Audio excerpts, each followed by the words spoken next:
I'm assuming that everybody's heard of the Fifth Amendment, or at least has once in their life said, I plead the Fifth, which only applies in criminal trials, by the way. The Fifth Amendment to the United States Constitution encompasses several crucial protections for individuals involved in legal proceedings. It includes provisions related to the grand jury indictments, double jeopardy, self-incrimination, due process, and eminent domain. Now let's take it deeper. Let's do a little deep dive.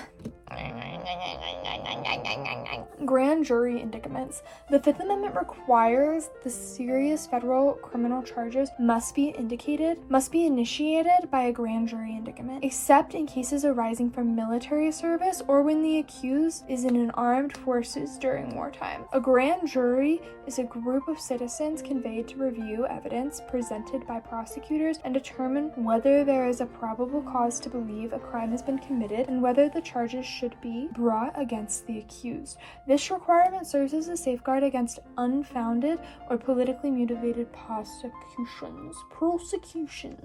So there's this thing called protection from double jeopardy. The Fifth Amendment protects individuals from being tried twice for the same offense, which is called double jeopardy. Once a person has been acquitted or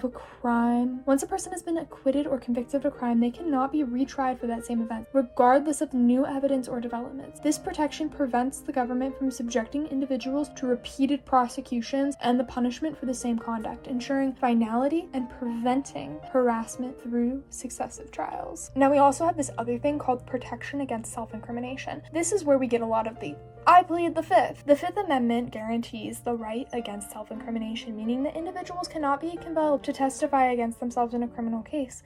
This protection extends to various legal proceedings, including trials, hearings, and interrogations.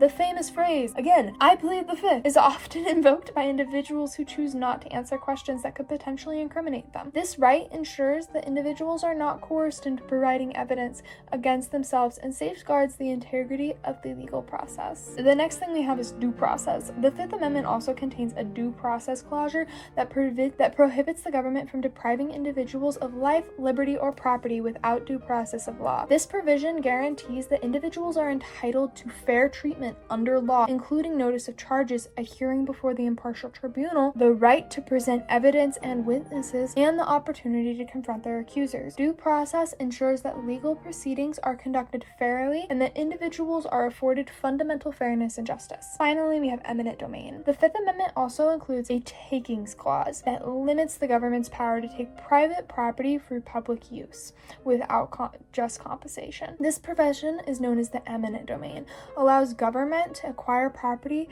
for purposes such as building roads, bridges, schools, and other public infrastructure projects. However, the government must provide fair compensation to property owners for the value of the property taken, ensuring that individuals are not unfairly deprived of property rights.